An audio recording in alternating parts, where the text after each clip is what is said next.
Imagine a junior admin, right? Completely well-intentioned, just trying to be helpful on a Friday afternoon. Oh no, Friday afternoon changes are always a disaster. Always.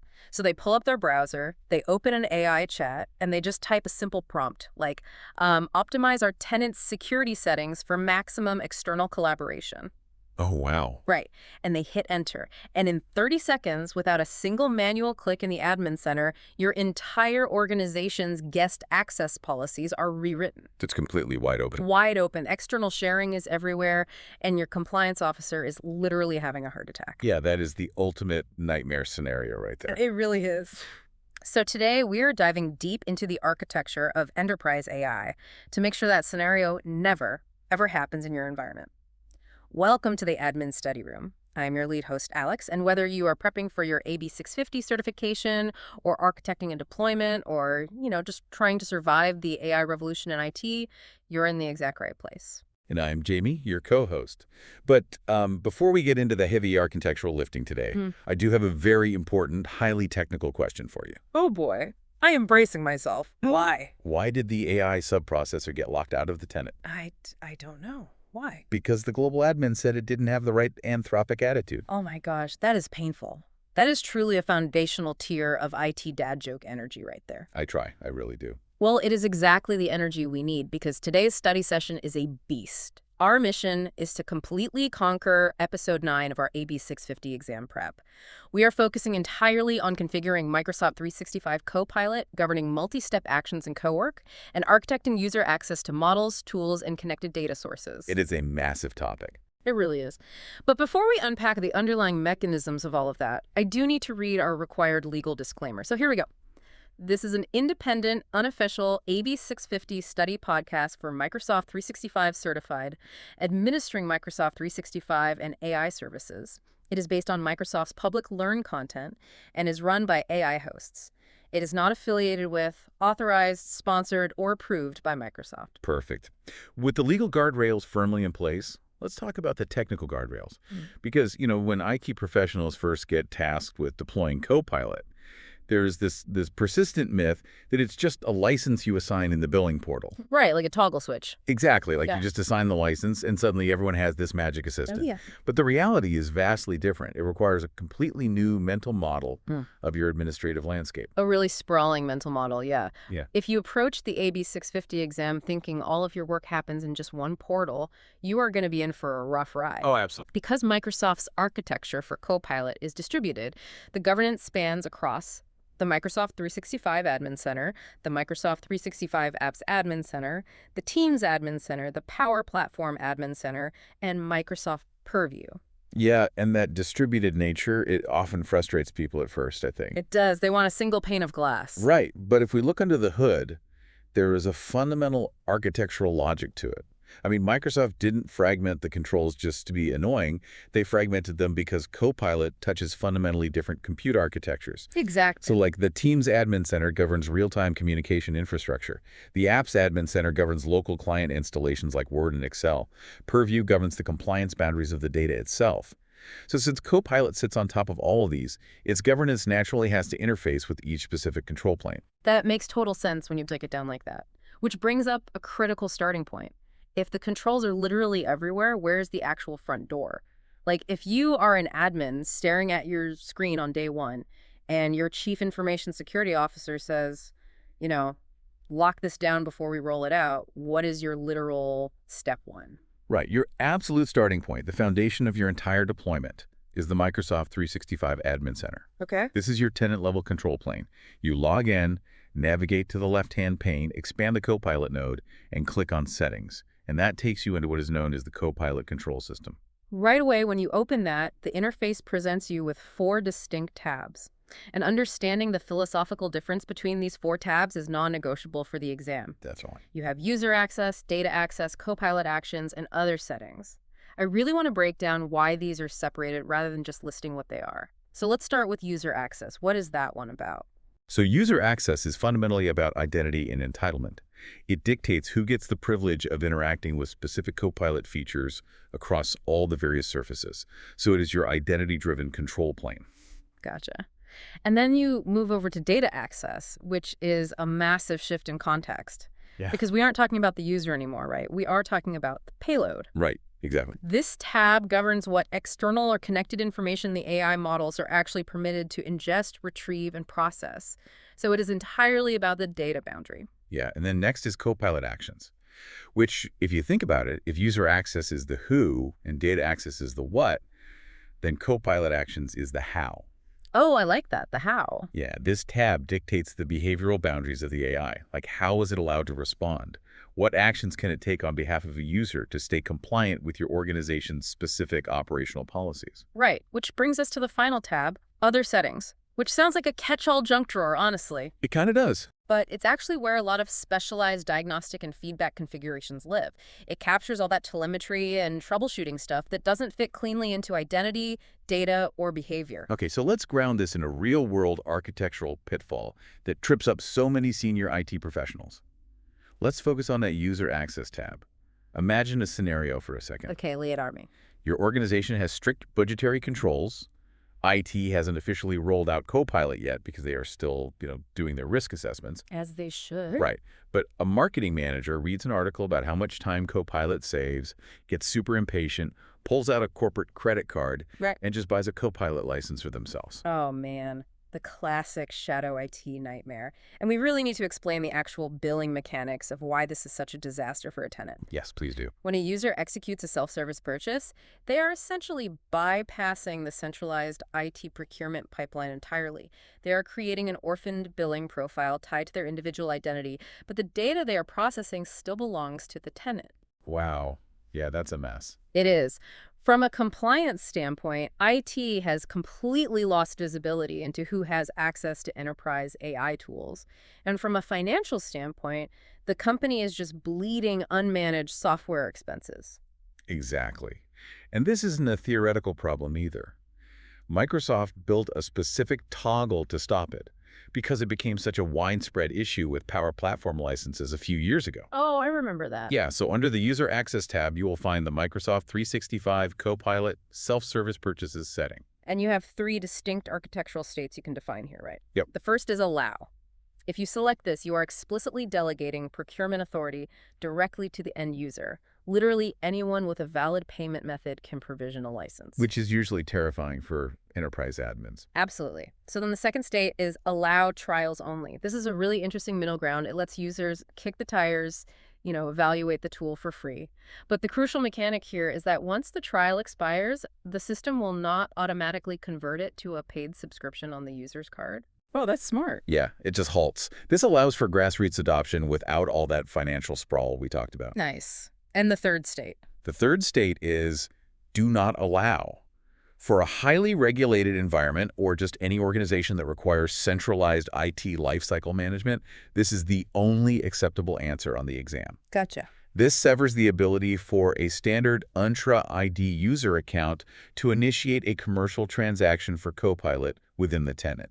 Okay, let me throw a curveball at you, though. Okay. Let's pivot away from the overeager marketing manager to the people who actually hold the keys to the kingdom, the IT admins. Uh-oh.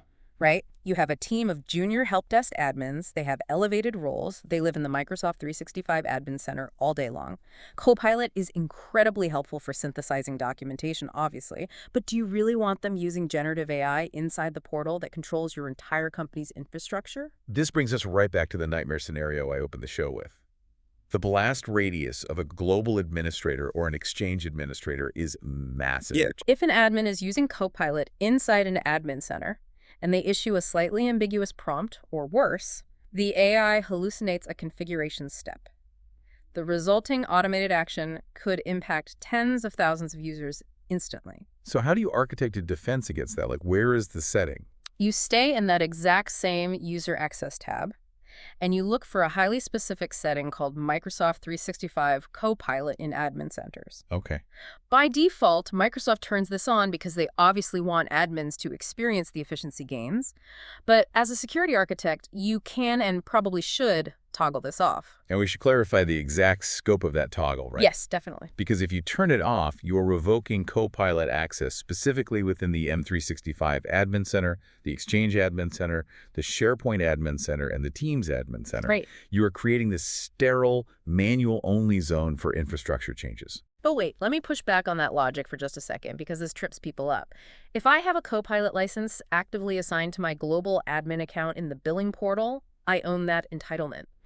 How can a tenant-level toggle override a license I explicitly paid for? Oh, that is a phenomenal exam trap. You really have to separate license capability from tenant availability. Explain that. Think of the license as just the ticket to the stadium. It says you are officially allowed in the building, but the tenant-level availability settings act as the security guards inside the stadium. They tell you which sections you are actually permitted to sit in. Oh, I love that analogy. Right. So the tenant-level policy will always override the individual license entitlement. If the tenant says, no AI in the admin centers, your license entitlement is completely irrelevant in that specific interface. That distinction is so crucial for the exam, license versus availability. Another area where people confuse those boundaries is with the Copilot Frontier setting. Ah, yes. The early access neighborhood. Exactly. I want to dive into the mechanism of Frontier because it is not just a simple, turn on beta features button. Frontier is a dedicated release validation program. Right. It is designed for organizations that need to evaluate upcoming AI capabilities, like maybe advanced multi-step workflows or new Copilot Studio integrations before they hit general availability. But why is that necessary from an administrative perspective? Like, why not just wait for the general release and give it to everyone at once? Because in an enterprise environment, you cannot just drop a massive new AI capability onto 5,000 employees without warning. That'll be chaos. Complete chaos. You need time to update your internal wiki, you need to train your help desk on new troubleshooting steps, and you have to have your compliance team review the new data flows. So you configure the Frontier setting to opt a very specific subset of users, usually your IT pilot group, into these preview features. Okay, but here is the trap scenario for the AB-650. Let's say an exam question describes a situation where a company wants to deploy a new Copilot feature permanently to all 10,000 employees. One of the multiple choice options will inevitably be to enable the feature via the Copilot Frontier setting. And if you select that, you fail the question. Yep. Frontier is strictly for preview evaluation. It is a temporary staging ground. When a feature actually reaches general availability, or GA, it is managed by the standard tenant-wide release settings, not the Frontier configuration. Frontier is the sandbox. General release is the production floor. All right, so we've established the high-level tenant controls. We've managed the billing. We've restricted our admins for safety. And we've set up our preview rings. We've essentially poured the concrete foundation. Right. But what does the actual end-user experience look like? When someone in finance opens their laptop on a Monday morning, how are we controlling their daily interface with this tool? That's a great question, because the visibility of Copilot Chat is a massive part of user adoption. By design, Microsoft makes Copilot Chat ubiquitous. It lives in the standalone Microsoft 365 Copilot app, it is baked into Microsoft Teams, and it sits directly inside Outlook. It's everywhere. It is. But as an admin, you have granular control over its prominence in the user interface. So where do we configure that? Under that same User Access tab, there is a setting called Pin Copilot Chat. By default, Microsoft wants this pin. They want the icon sitting right on the taskbar, so it's basically impossible to ignore. Right, to drive adoption. Exactly. But let's look at a realistic operational problem. What if a department head comes to you and says, look, my team is overwhelmed, the UI is just too cluttered, I want Copilot hidden from the Outlook navigation bar, but they still need to be able to use it if they actively search for it to write a complex email. This scenario perfectly tests your understanding of UI hygiene versus access revocation. Because if you go into the admin center and select block for that group, you have made a critical error. Let's break down exactly why that is an error. If you block it, you are completely severing the entitlement. You are telling the Microsoft Graph, do not process any Copilot queries for these users in this app. Even if they search for it, even if they know the exact keyboard shortcut, the service will flat out reject their request. Right. But what the department head actually asked for was just UI management. And that is where unpinning comes in. Ah, unpinning. Unpinning simply removes the shortcut from the default navigation ribbon. It cleans up the visual interface, but the underlying service remains fully active and accessible via manual search. So it is the difference between taking the neon sign off the front of a store versus actually changing the locks on the door. That is a perfect way to look at it, but let me challenge that from a different angle. If I, as the global admin, unpin Copilot Chat at the tenant level for everyone, does that mean no one can ever pin it again? No, and this highlights the boundary between a tenant setting and a user preference. Yep. The admin pinning configuration simply establishes the organizational default state upon deployment. It pushes a baseline. Right. However, users still retain agency over their local clients. A user can just right-click their own Outlook ribbon, select Customize, and pin Copilot right back onto their local machine. Exactly. The admin sets the starting line, but the user can still customize their own workspace. Now let's pivot from user interface to user behavior. Specifically, managing the risk of AI hallucinations. Oh, this is a big one. Generative AI is a probabilistic engine, not a deterministic database. It essentially guesses the next most likely word, and sometimes it guesses wrong. So how do we architect a defense against users just blindly trusting inaccurate AI output? You implement AI disclaimers, but this isn't just a simple text box. The architecture of how this disclaimer is actually deployed is one of the most fascinating and frequently tested aspects of Microsoft 365 administration. It really is. So in the Copilot control system, you can configure a disclaimer that states something like, AI-generated content may be inaccurate. You can set the font to standard, or you can make it bold to really ensure it catches the eye. But the most powerful feature is the ability to inject a custom URL directly into that tooltip. Why is that custom URL so important for enterprise governance, though? Like, what does it actually achieve? Because a generic warning doesn't change behavior, people just gloss over it. But if you link that URL directly to your company's internal, legal-approved AI acceptable use policy that is hosted on your SharePoint intranet, you are creating an immediate one-click bridge between the tool and your corporate compliance standards. That's incredibly powerful. Right. When a user hovers over the disclaimer, they aren't just seeing a warning, they are being directed to the exact rules of engagement they signed off on when they got hired. Now, here's where we get to the architectural deep dive stuff. When you toggle that disclaimer in the Microsoft 365 Admin Center, you are clicking a button in your main tenant portal. But what actually happens on the back end? Like, how does a button press in a web portal force a tooltip to appear inside a local installation of Microsoft Word running on a laptop in a coffee shop? This is the gotcha of all gotchas for the exam. Listen closely. The Microsoft 365 Admin Center does not natively control the local Office client. Wait, it doesn't? It doesn't. To bridge that gap, the system automatically reaches out and interacts with the Office Cloud Policy Service, or OCPS. Okay, let's explain OCPS, because it is basically the hidden engine here. OCPS is the infrastructure that allows admins to enforce policy settings for Microsoft 365 apps for enterprise on a user's device, regardless of whether that device is domain-joined or completely unmanaged. But here's the trick. OCPS policies are not managed in the main M365 Admin Center. They aren't. No. They are managed in the Microsoft 365 Apps Admin Center.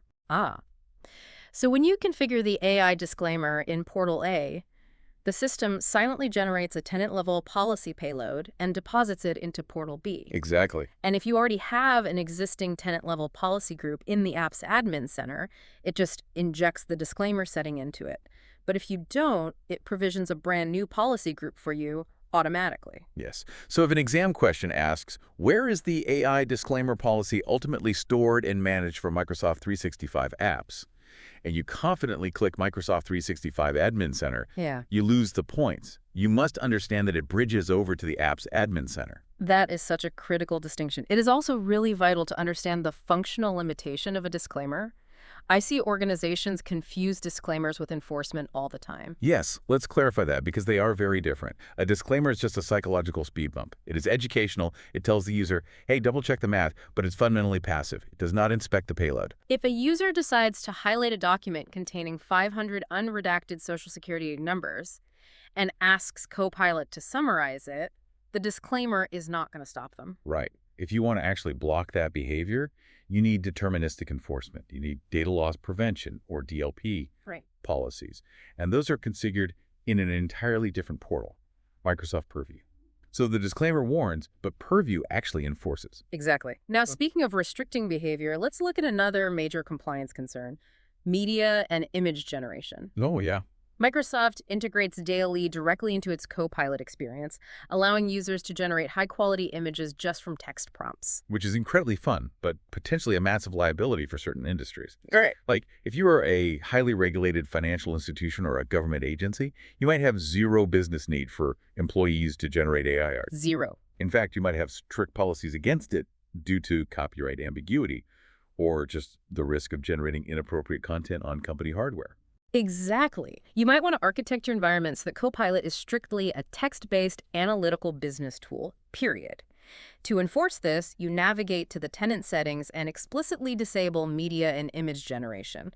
This completely neutralizes the DALL-E integration. So what happens if they try it anyway? If a user prompts, generate a picture of a secure server room, the system will just politely decline, keeping the AI's compute cycles focused entirely on enterprise data and text. All right, so we've locked down the native Microsoft experience, we've governed the billing, we've deployed our disclaimers via cloud policy, and we've restricted image generation. We have built a highly secure walled garden. We really have. But what happens when the business demands that we invite an outside brain into our tenant? Let's talk about third-party AI providers. This is one of the most rapidly evolving areas of Copilot administration right now.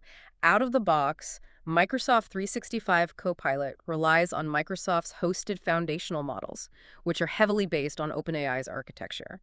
But the AI ecosystem is incredibly diverse. Different models have different strengths. What if your marketing team insists they need the specific creative reasoning capabilities of Anthropic's Claude model to generate their campaigns? Well, if you just say no, they will pull out their personal credit cards, go straight to Anthropic's public website, and start pasting your proprietary marketing strategies into a public web interface. Shadow IT strikes again. Exactly. So to prevent that kind of data exfiltration, Microsoft allows you to bring these third-party models inside your secure perimeter.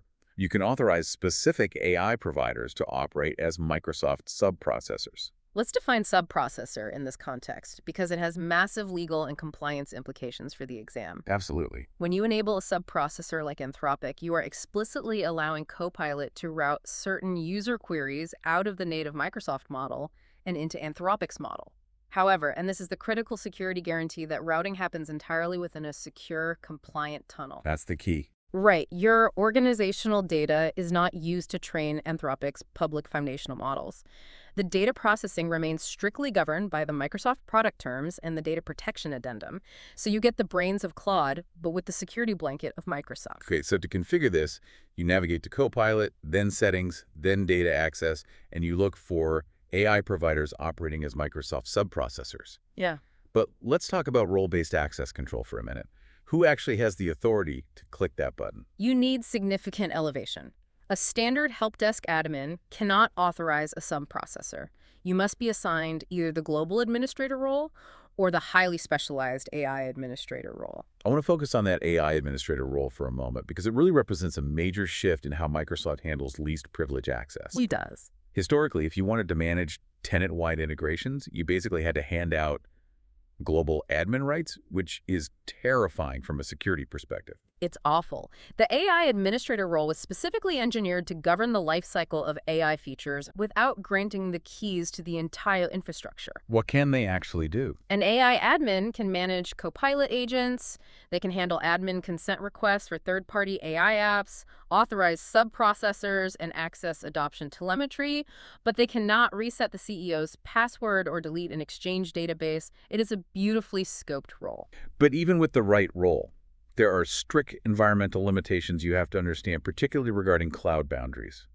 Let's look at a federal deployment scenario. Ooh, this is a tricky one. You are architecting a solution for a defense contractor operating in the Microsoft GCC High environment, which handles controlled unclassified information. The contractor wants to use Anthropic through Copilot. How do you configure it? You don't. You don't. And if you see the scenario on the exam, it is a hard stop. You absolutely cannot configure Anthropic in GCC High or Department of Defense environments. We really need to explain the why behind that limitation. Because, why can't Microsoft just flip the switch for the government cloud? It all comes down to FedRAMP accreditation, data residency, and sovereign infrastructure. GCC High and DoD environments are physically and logically isolated from the commercial cloud. They require data to be processed exclusively by U.S. persons on U.S. soil within a heavily audited authorization boundary. Right. Anthropic's infrastructure currently operates outside of that specific FedRAMP authorized boundary. Therefore, connecting the two would instantly break the compliance accreditation of the government tenant. Microsoft simply removes the option from the admin center entirely in those environments to prevent you from making that mistake. That makes perfect sense. Let's pivot back to a commercial enterprise, though, where it actually is allowed. Okay.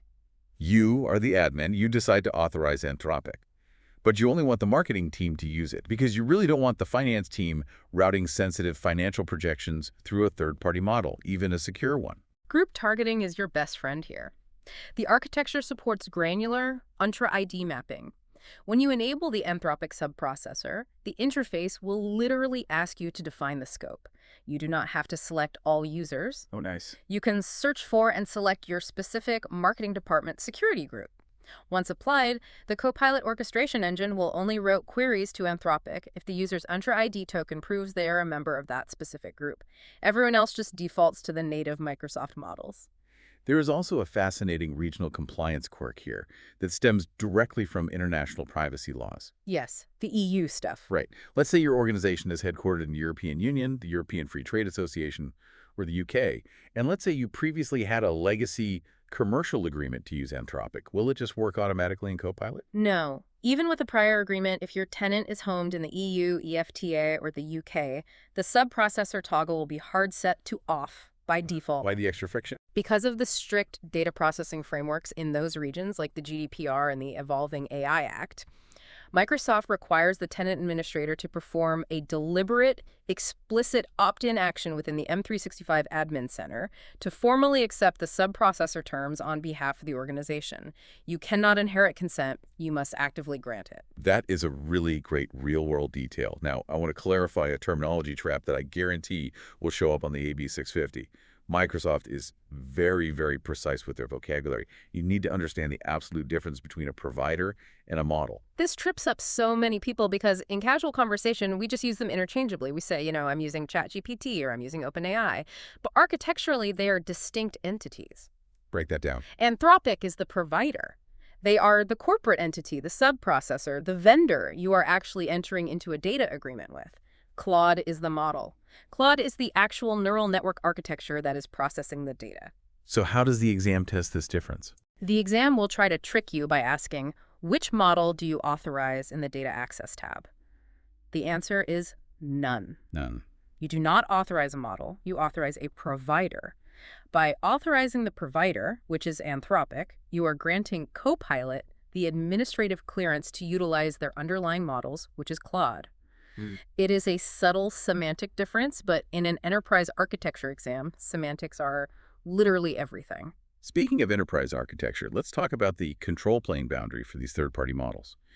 You go into the Microsoft 365 Admin Center, you toggle Anthropic on for your marketing team, and you think you are done. But then one of your developers calls you. They are building a custom generative agent in Copilot Studio, and they complain that they cannot access the Anthropic model for their custom responses. What did you miss? You missed the multi-portal trap. This is such a critical architectural concept. Enabling the subprocessor in the M365 Admin Center only authorizes it for standard native Copilot experiences like just chatting in Word or Teams. So Copilot Studio is fundamentally different. Exactly. Copilot Studio is a development environment, and it is intrinsically tied to the Power Platform ecosystem. The Power Platform has its own discrete governance boundary, its own data loss prevention policies, and its own completely separate admin center. So where do they go? If you want a developer to use Anthropic models inside Copilot Studio to build a custom agent, you must log into the Power Platform Admin Center, navigate to the generative AI settings, and explicitly configure external LLMs for generative responses there. You have to open the gates in both castles. Okay, let's take a breath and review where we are, because we've covered a lot. We've mastered the tenant controls, we've designed the user interface, and we've authorized external AI brains like Anthropic. We have a highly intelligent, secure system. But an AI is really only as smart as the data it has access to. So true.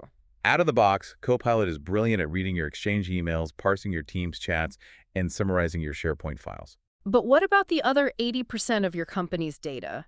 What about your ticketing systems, your CRM, your internal wikis? If Copilot can't see that data, its usefulness hits a really hard ceiling. So how do we securely feed it our external organizational knowledge? That brings us to one of the most critical conceptual differences you need to master for this exam: connectors versus Oh, plugins. this is huge. If you do not understand the architectural distinction between these two mechanisms, you will struggle immensely with Copilot governance. Let's start with connectors. Microsoft 365 Copilot connectors are specialized ingestion tools designed specifically to ground Copilot in your external data sources. We are talking about non-Microsoft databases, Jira, ServiceNow, Confluence, custom SQL databases, enterprise websites. When you configure a connector, what is actually happening to the data? Does Copilot just read it live every time you ask a question? No, that would be incredibly slow and inefficient. When you set up a connector, it crawls that external data and ingests it into the Microsoft Semantic Index. We really need to explain the Semantic Index, because it is basically the hidden engine of Copilot. Yeah. It isn't just a simple search index like you use to find a file on your hard drive. Right. A traditional search index just maps keywords to documents. The semantic index maps relationships. It understands the context of the data, the conceptual meaning of the paragraphs, and crucially, the relationships between the users and the data. So it's much smarter. Way smarter. When you ask Copilot a complex question, it doesn't just look for matching words. It queries the semantic index to understand the intent and retrieve contextually relevant information instantly. Connectors feed this index. But here is the ultimate exam question and the architectural distinction we have to nail down. What is the actual functional difference between a connector and a plugin? It comes down to two words: grounding versus action. Let's unpack grounding first. Connectors provide grounding. They expand the universe of reachable data, but they are strictly read-only. A Jira connector allows the semantic index to read a ticket, understand its status, and allow Copilot to summarize it for you in a Teams chat. It grounds the AI's response in factual external data. Plugins, on the other hand, take action. Exactly. A plugin is executable. It contains API calls that allow Copilot to reach out and actually alter the external system. A plugin allows Copilot to create a new Jira ticket, change the assignee, update the status, and add a comment. So, to use an analogy, a connector is like giving Copilot a highly detailed map of a warehouse. It can tell you exactly what inventory is on which shelf, but it cannot move anything. A plugin is like giving Copilot the keys to the forklift. It can actually drive into the warehouse, pick up a pallet, and move it to the shipping dock. Map of the warehouse versus keys to the forklift. I love that. Read-only memory versus executable scripts. Now let's dig into a massive security scenario regarding connectors, because this is the #1 fear I hear from security officers. That is it. Let's say you use a connector to ingest a massive Jira database into the semantic index. Does that mean every single employee in the company suddenly has the ability to prompt Copilot and read highly confidential HR tickets that happen to be stored in Jira? If the answer was yes, no enterprise would ever use this product. The answer is an absolute no. But we have to explain how Microsoft prevents that, because it isn't just magic. It relies on identity mapping and the strict enforcement of source permissions. Copilot operates on a principle of least privilege access, and it deeply natively respects the access control lists, or ACLs, of the source system. Walk us through the mechanism of how that is actually enforced during a query. When the connector ingests data from Jira into the semantic index, it doesn't just copy the text of the ticket, it copies the ACL metadata. It stamps the data with the rules of who is allowed to see it. When a user opens Copilot and asks a question, the system looks at the user's Microsoft Entra ID token. It then queries the semantic index, but it only returns data where the user's identity matches the ACL requirements of the source document. If the user cannot natively log into Jira and see that HR ticket, the semantic index will refuse to acknowledge the ticket even exists in response to their prompt. But let me challenge that architecture for a second. You just said it matches the Entra ID token to the source ACL, but Jira doesn't always use Entra ID. What if my Microsoft identity is Alexander Smith at Contoso.com, but my legacy Jira login is just asmith88? How does the semantic index know those are the same person? That is the exact friction point admins must solve. This is where manual identity mapping comes in. If the external system utilizes Entra ID for a single sign-on, the mapping is seamless. It's a one-to-one relationship based on the object ID. But if it is a non-Entra ID system, Then the admin is actively responsible for configuring identity mapping rules within the connector setup. You have to explicitly instruct the semantic index on how to translate the How identities. do you do that? You define a rule that says, take the first initial and last name from the enter profile, append 88, and use that to resolve permissions against the Jira ACLs. And what happens if the admin configures that mapping rule incorrectly? Or what if a mapping rule fails to resolve during a query? Does it just guess or default to open access? Absolutely not. It fails secure. If the semantic index cannot positively cryptographically verify that the querying user maps to an identity with authorization in the source system's ACL, it denies access. A connector will never automatically grant access to data. It merely extends the search boundary for data the user already possesses the verified credentials to see. So to summarize the traps here for the exam, a connector grounds the AI in read-only data, the map of the warehouse. A plugin allows the AI to take action the keys to the forklift, and neither mechanism will ever bypass the source system's native permissions. Exactly. But if plugins are the keys to the forklift, if they actually allow AI to execute code and change databases, we desperately need to talk about how to supervise those actions. We cannot have autonomous AI agents running around updating financial records without oversight. Which brings us to the most advanced operational phase of Copilot, governing Cowork and multi-step actions. Let's define Cowork because it is a very specific capability. When Copilot first launched, it was largely an answering machine. You ask it to summarize a document, it gives you a paragraph. That is a single-step action. Cowork is where Copilot transitions into an active participant in your business processes. It performs multi-step orchestrated work. Give me an architectural example of a multi-step Cowork action. Like, what does that actually look like? Imagine you prompt Copilot. Read the latest status report from Project Alpha, draft an email summarizing the delays to the executive sponsors, schedule a follow-up meeting with the engineering leads for next Tuesday, and post a brief summary of this plan into the general Teams channel. That is massive. That requires Copilot to query the semantic index for the report, interface with the Exchange backend to draft an email, query the calendar availability of multiple users via the Graph API, draft a calendar invite, and finally use a Teams webhook or graph call to post a message. Exactly. It has to break the prompt down into a sequence of discrete steps, and it relies heavily on plugins to execute the writing portions of those steps. As an admin, you govern the availability of these plugins from the Microsoft 365 App Store, specifically navigating to the Agents section, and then Tools. But from a compliance standpoint, having an AI autonomously generate and execute that entire sequence sounds like a nightmare. What stops Cowork from hallucinating a detail and automatically firing off a completely inaccurate email to the CEO before the user even realizes what happened? The ultimate circuit breaker. Explicit user approval. This is a foundational safety mechanism you must understand for the exam. Cowork is capable of orchestrating the multi-step plan, and it will do all the heavy lifting of staging the actions. It will write the draft email, it will populate the calendar invite with the correct attendees and agenda. But it hard stops there. It cannot execute the final commit. Correct. The system will present the drafted actions to the user and require a human being to physically click send or confirm. The AI is the co-pilot doing the navigation and the prep work, but the human retains ultimate authority as the pilot in command. Consequential actions always require human authorization. Now let's look at how we actually distribute the tools that make Cowork possible. Let's go back to our finance team. They need a new Dynamics 365 ERP plugin to allow Copilot to query invoice statuses and update payment records as part of a multi-step workflow. How do you, as the admin, get that specific plugin into the hands of the finance team?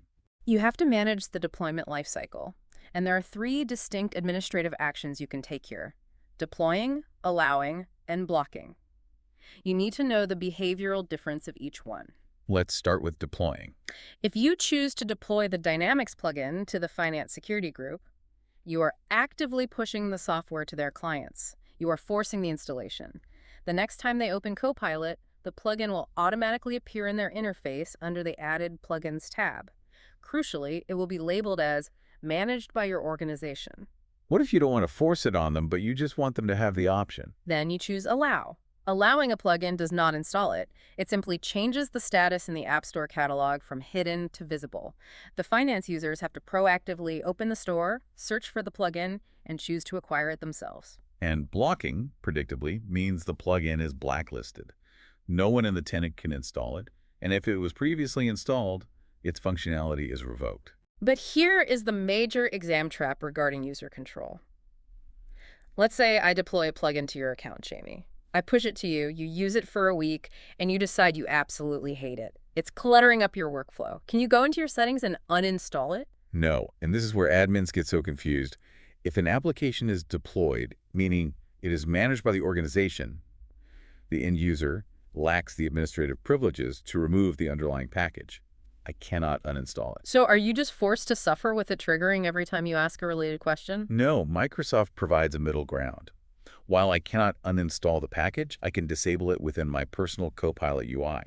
I can toggle it off so that it remains dormant and doesn't actively participate in my Cowork sessions. Right. But the installation state itself remains dictated by the tenant admin. It is the difference between hiding a tool in a drawer versus throwing it in the trash. The user can hide it, only the admin can throw it away. Exactly right. Now, there is one more critical capability of Cowork we have to discuss: browser use. Sometimes the data required for a multi-step action doesn't live inside your tenant or your connected databases. It lives on the public internet. Give me a scenario for that. You asked Copilot. Compare our internal Q3 sales data for our flagship product against the publicly reported Q3 earnings of our top 3 competitors and draft a summary. Copilot can pull your internal data from the Semantic Index, but it has to reach out to the live web to read the competitors' earnings reports. When it reaches out to the live web, how is that secured? Does it just spin up an anonymous bot? No, and this is a massive security feature. When Cowork executes a web search, it inherits the user's secure context. Break down what secure context means functionally. It means the web request is heavily authenticated and filtered. It inherits your Entra ID sign-in. It is bound by any conditional access policies applied to your account. If your account is subject to data loss prevention policies that prevent certain keywords from being transmitted externally, those apply to the search query. Furthermore, it inherits your organizational Edge browser policies. So if my organization has an edge policy blocking access to certain domains, the Copilot web search will also be blocked from crawling those domains. Exactly. The AI acts as an extension of your authenticated identity, bound by all the exact same perimeter defenses. But what if an organization is highly conservative and wants to completely sever Copilot's ability to search the public web, regardless of policies? Where do you go to flip that switch? We are back to the multi-portal trap. You do not disable web search in the Microsoft 365 Admin Center. Oh man, where does it live then? You manage web search capabilities via the Cloud Policy Service for Microsoft 365 apps. Because web search is deeply integrated into the local client experiences, it is governed by the same Office Cloud Policy Service we discussed earlier for the AI disclaimers. You have to navigate to the app's admin center to configure the policy payload that will turn off web search for the clients. That app's admin center comes up over and over again. It is vital to remember. Finally, let's talk about accountability. We have AI reading databases, searching the web, drafting emails, and proposing meetings. If there is a compliance audit or an HR investigation, how do we prove what the AI did and who authorized it? We rely on Microsoft Purview. Purview is your ultimate source of truth for telemetry. Under the audit standard logs in Purview, Microsoft has created a highly specific workload category called Copilot Activities. Every time a user initiates a Cowork session, every time a plugin is called, every time a multi-step action is drafted and approved, a forensic record is generated. Your security operations team can query these logs to see exactly which files were accessed by the Semantic Index during a prompt, which external domains were searched, and which actions were finalized by the user. It provides end-to-end visibility, ensuring that even though the AI is orchestrating complex workflows, it is never operating in the dark. Okay, we have covered an immense amount of architectural ground today. Yes. Let's do a rapid-fire recap of the Admin Center map, because that is your absolute compass for surviving the AB-650 exam. The Microsoft 365 Admin Center is your foundation. This is where you configure the Copilot control system, manage your 4 tabs of tenant settings, authorize AI providers like Anthropic, configure connectors, manage the deployment lifecycle of Cowork plugins, and handle the fundamental billing and self-service purchase rules. The Microsoft 365 Apps Admin Center is your policy distribution engine. This is where you configure the Cloud Policy Service to deploy AI disclaimers to local clients and manage the policies that allow or block Copilot's ability to search the public web. The Teams Admin Center is your communications governance hub, where you manage the specific availability and behavior of the Copilot app within the team's ecosystem. The Power Platform Admin Center is your developer gateway. This is critical if you are building custom agents in Copilot Studio and need to authorize external models, like Anthropic, specifically for those custom generative responses. And finally, Microsoft Purview. This is your security, compliance, and auditing fortress. This is where you go to review the audit standard logs for Copilot activities and build the deterministic data loss prevention policies that actually inspect payloads and block data exfiltration. Before we sign off, I need to read our final required legal disclaimer. This episode is a study aid, not official exam guidance. Always verify important details against the latest Microsoft documentation. And I want to leave you with a final provocative thought to ponder as you continue your architectural studies. Throughout this entire session, we've obsessed over boundaries. We spend almost all of our time configuring what Copilot can't do. We really do. We build walls around what data it can't see, which plugins it can't use, and which subprocessors are blocked. But as you prepare for the AB-650, ask yourself this. Once all your guardrails are perfect, once the cloud policies are deployed, the ACLs are mapped, and the environment is totally fundamentally secure, how will you identify the workflows where Copilot is completely underutilized by your users? Because an AI that is perfectly secured in a vault but never actually adopted to solve business problems represents a massive failure of IT leadership. Security is the prerequisite, but adoption is the actual goal. That is a brilliant point to end on. The configuration just gets you to the starting line. Thank you so much for studying with us today in the admin study room. Keep reviewing those portals. Remember the difference between a map of the warehouse and the keys to the forklift, and we will see you in the next study session. Happy studying, everyone.